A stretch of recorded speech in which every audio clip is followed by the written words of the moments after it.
Hey everyone, so I'm going to review the discriminant with you, which is what you learned today. So the discriminant is the part of the quadratic formula that is right inside of the radical. So this is called your discriminant. And the cool thing about the discriminant is that it's able to tell you how the roots of your function behave. So it's how your roots behave. And what do I mean by behave? Well, b squared minus 4ac, that's what's under the radical. Just keep that in mind.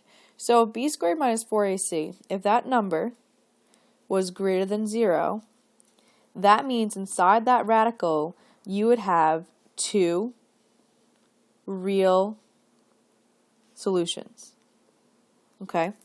And it's two of them because outside that radical you have plus or minus. Now, these solutions can either be rational or irrational. If that number that is greater than 0 is a perfect square, then you will be rational. If it's not perfect, non-perfect square, you're going to be irrational.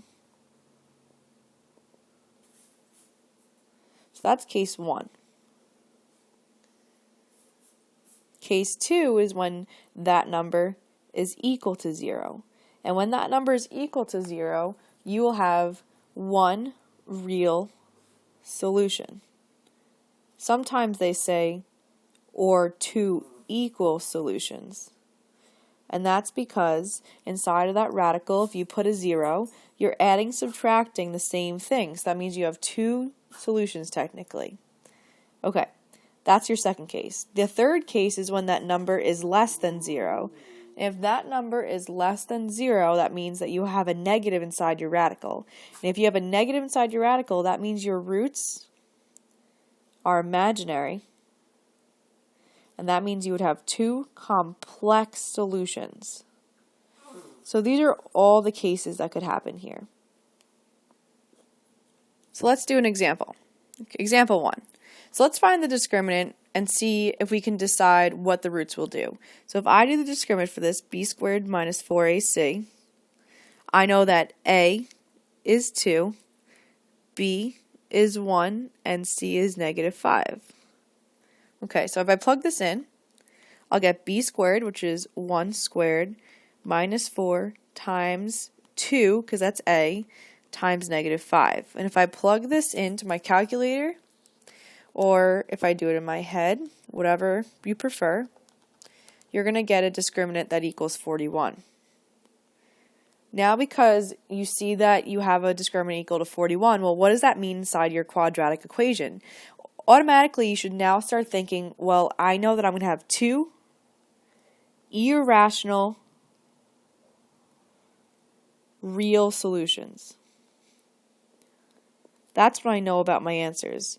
Now, you could figure out if this is true or not by actually doing the whole quadratic formula. But the beauty of the discriminant is that you don't have to, but we'll do it anyway so you can see why. If you plug this into the quadratic formula, negative b plus or minus the square root of b squared minus 4ac all over 2a, you're going to have negative b, so negative 1, plus or minus the square root. You know b squared minus 4ac is 41, so I'm just going to put that in there, all over 2 times 2.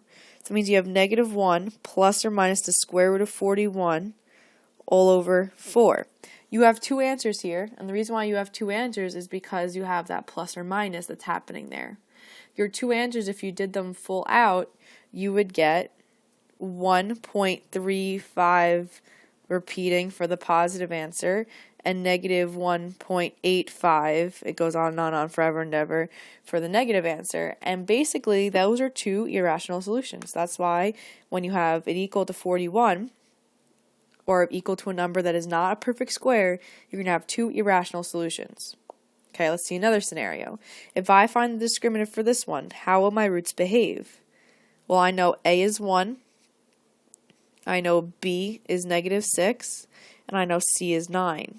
So if I plug this in, I know that b will have negative 6 squared minus 4 times 1 times 9, And if you do this math, negative 6 squared, that's 36, minus 4 times 1 times 9, that's 36 minus 36, which makes your discriminant 0.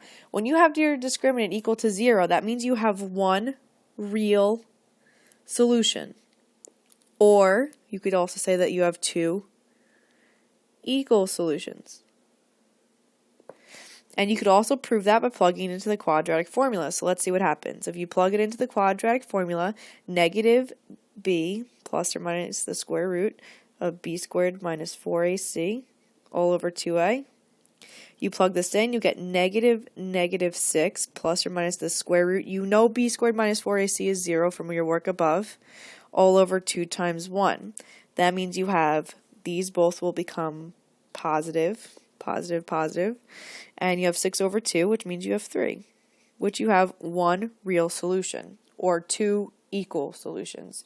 And that solution is going to be rational, because it does not go on forever and ever. All right, let's see another example.